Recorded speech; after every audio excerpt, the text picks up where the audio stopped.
it is Drew here from Lone Fox and welcome back to my channel. Today I have a new video that's also like kind of not exactly new, and you're probably asking yourself, what exactly does that mean? And I'm going to tell you in just a second. So as many of you guys know, over on my main channel, I'm Drew Scott, which I've had for about 5 or 6 years now. I do a lot of men's fashion and lifestyle, which is my first channel that I ever started here on YouTube. But there was a time on that channel where I actually uploaded a ton of DIY projects, and I really was focusing a lot on home decor and DIY, and I realized that a lot of those actual followers didn't really intersect. Like the men's fashion followers weren't interested in the DIY, and the DIY followers were interested in the men's fashion, which is very like common. I could totally sense and see why, because they're completely different industries essentially. So that is why I created the second channel that you're on right now, Lone Fox, because I have a passion for both. Like I love men's fashion and I love DIY and supplies.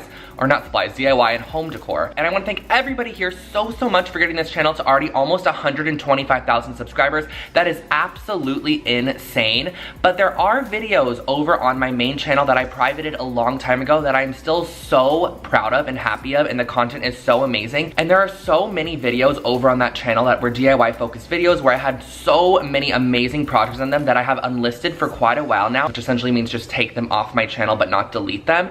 But now I was thinking to myself, why don't I just re-download them, zhuzh up the videos a little bit, like add a little extra editing in there, color them up, maybe even record some new audio for them, and just re-upload them here and make sure that the projects are absolutely amazing, cut out any of them that maybe aren't up to date or trendy, and just upload that content again for you guys, because it gives you an extra video, so many more projects, and those videos also don't go to waste because there was so much work put into those, and the projects are still the best ever. They're so affordable, so trendy, so modern, up to date. So for today's video, I re-downloaded some of those old videos, cut them up, picked out my favorite DIYs, and incorporated them into this video where you get a total of 10 DIY projects, and I can't wait to hear what you guys think. So definitely leave a thumbs up and let me know which project in this video was your favorite one. And yeah, I can't wait to do more of these videos in the future, so let me know your thoughts in the comment section below, and let's just get into today's new video.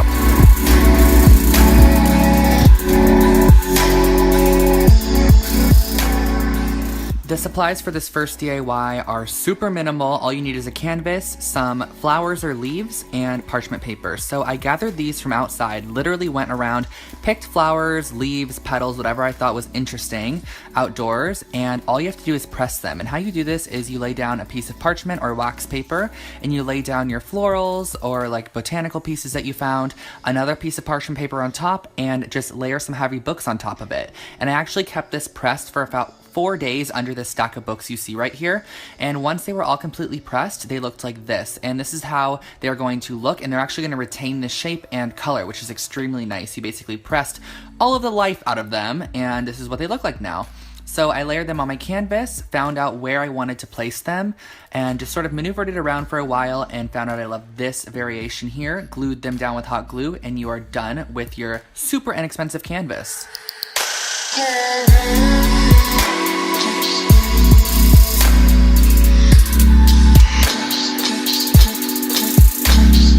DIY number 2, all you're gonna need is some sea glass spray paint, a glue stick, a vase, ruler, paper, and scissors. So I absolutely love the outlook of this frosted glass vase. I thought it looked so expensive and very West Elm-esque. And what I did was cut out 2-inch strips from paper and just cut out some triangle masks. And basically, you can cut out any shape you would like out of just regular old printer paper and apply a bit of Elmer's glue stick to the back of that and just let the Elmer's glue stick dry, because once this dries, it actually turns into a slightly tacky but removable masking like piece. It's kind of like a post-it note, if you guys know what that is. It's basically a post-it note. You can put it on there and remove it. So I actually place these down, and wherever the paper is, the spray paint is not going to go on the glass. So I then brought it to a box and sprayed a layer of this Krylon Sea Glass spray paint, which I got at Michael's for about $4 with a coupon code or a coupon, and then you just pull off the little masking pieces and it shows the clear glass through. And I would highly suggest that you also put a mask on the top of it so that the spray paint doesn't get on the inside, but it is removable with acetone, just to let you know.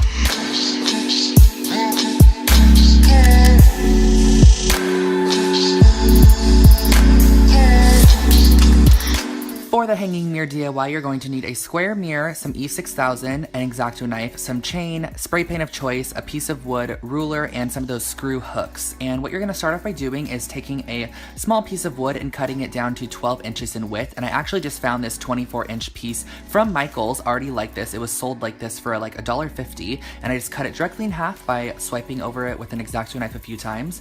I then proceeded to screw some of these little hooks in that are meant for hanging things on the ceiling or whatever they're meant for. I use them, and those are going to be what's going to hang up the jewelry. And I suggest that you screw them towards the back more than opposed to the front, because it can split the wood, since this wood is very thin. And then after I got those in, I actually sprayed both pieces of wood, even the one with the little screw hooks on it, with this hammered glass spray paint, and then used my E6000 adhesive, which is like super strong industrial cement basically, to adhere down both sides. And this is just going to make sure that they stay super secure on top of the glass mirror. And then I just let that sit for a few minutes, or not a few minutes, I more let it sit for overnight. And then I added on the chain as well, using some big globs of E6000 adhesive, and that basically finishes off your hanging mirror with jewelry holder.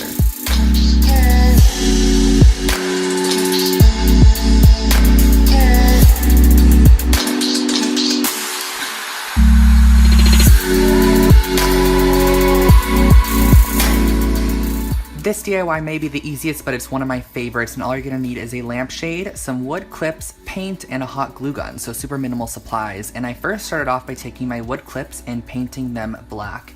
And I just painted half of them black because I actually wanted it to be a variety of wood and black. So I first started off by just gluing the plain wood clips to the very top, and I did it about every 3 inches.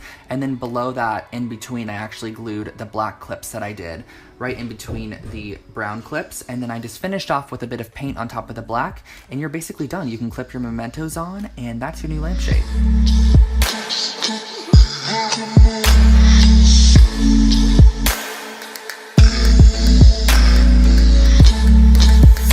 This candle is inspired by the Labo candles, and I'm obsessed. All you need is a tin can, a wick, some old candles, and a hammer. So again, super minimal supplies, and you can reuse your candles, which is amazing. So I started off by taking my jar and literally just hammering it. I hammered it so much with a hammer, it was so much fun. And I just went around the jar, gave it some nicks, and I love the rustic, distressed look of this. I just think it looks so industrial, and it's perfect for my apartment space as well. And after that, I went ahead and put a skillet on the stove on very low heat and took 2 old candles. The autumn one on the right is new and used, or new and unused, but I just wanted to burn it down for this DIY. And I actually kept them on the stove for about 25 minutes until they melted down to wax basically. And I pulled out the old wicks, and then basically all you're going to have to do is take them off the heat, let them sit for about 10 minutes so they're not blazing hot, and glue your wick down on the inside of your hammered container, and then simply pour the wax in. And I suggest doing this over the top of a surface where if wax gets on it, it's not a big deal. So just pour your wax in, wait for it to dry, and you have your new candle. It's definitely updated and cool.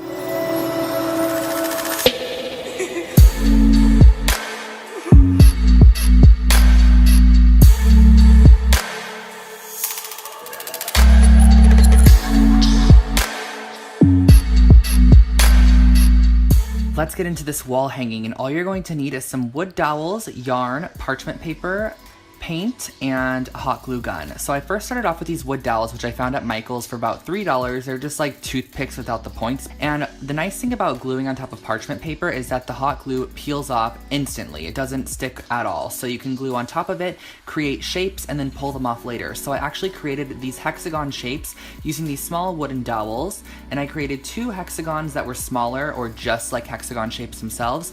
And then I created a larger centerpiece that was actually 3 hexagons connected.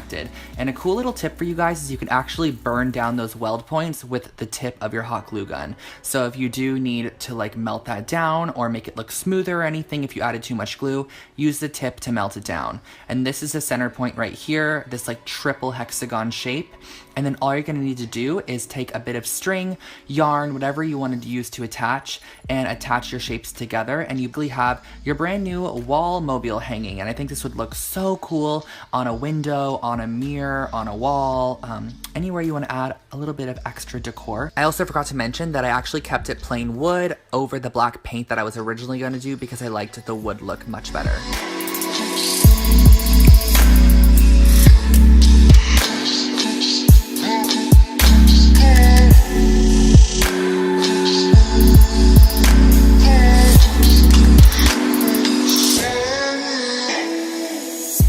I feel like a pillow is always necessary, so I'm starting off with some jersey pillowcases, black dye, a paintbrush, and some foam cups. And I also did use a trash bag, which I'm laying down on the table right here just to protect my surface. And I'm going to lay out my foam cups or plastic cups or whatever you can just dispose of later. And I added a half cup of warm water or hot water to each cup. And then what I did after that was used the Rit powder dye, and I put 1 teaspoon in each cup, but I varied it. So 1 teaspoon in the first, 2 teaspoons in the second, 3 in the third, 4 in the fourth, and 5 in the fifth. So basically it's just a more concentrated dye as I go down. And the sucky thing kind of about this was that when you didn't have enough of the black dye, it was actually purple, which I didn't like at first, but as it dried, it actually kind of grew on me and I did like the purple. So keep that in mind if you're wanting a black or gray gradient. You're not really going to get it with this dye. It's going to be more purple based. And all you're going to do is take your wide paintbrush, and I just use like one of those painter's paintbrushes that you paint a house with, and it just allowed me to soak up a lot of dye at once, and I created a gradient like this, and that's really all. And I also did this one, which I think looks so cool with the split down the center, and the other half is white. In love with this.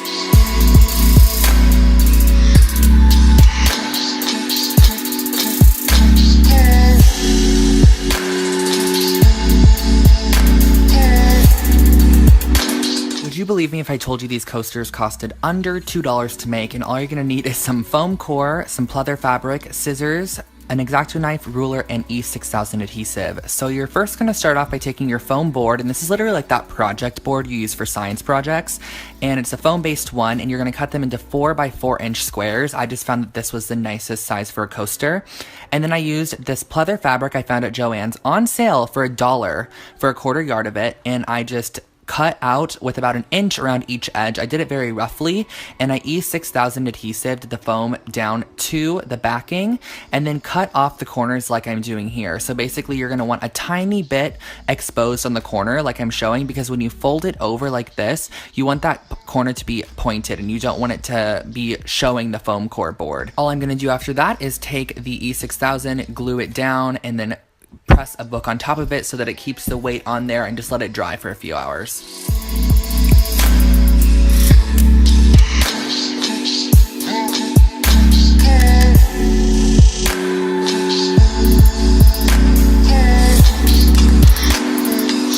Supplies for this rustic bowl are so simple. All you're gonna need is a glass bowl, some air dry clay, paint, and a paintbrush. So this is the air dry clay. I actually got this at Target in the kids section. It's very easy to work with. I love it. I'm never gonna switch back to the normal clay. Plus it dries in the air, which is really nice compared to having to like physically go bake it in an oven, you know? So I took this dollar bowl from Target, it's just a glass bowl, and I covered it in a layer of the air dry clay. And once you have your full layer on, I used a little bit of water on my fingertips to just smooth the surface. And I actually learned this in a ceramics class I took in high school, so it's coming in handy right now. But you can just use a little bit of water, it smooths down the surface, and it makes all cracks disappear and just everything just kind of meld a little bit better. And then I used a small piece of parchment paper and a heavy object to create a new bottom for this bowl. And then after that, I used a paintbrush, and I used the opposite end of the paintbrush to draw in some horizontal lines just because I wanted a little bit of texture, and then once again went back in with that water to just clean up the lines, and this made it look so much better. Like if I didn't use this, it would have looked a little bit rough and jagged, which it did on the top, which I was able to fix with this nail file. So I used a nail file to roughen or just clean off those edges. And lastly, went in with a little bit of paint. So this is just watered down black paint, and I just painted it however I felt. I did a little bit of an ombre, and then also filled in all of those lines to just deepen the design, and added my signature on the bottom for authenticity.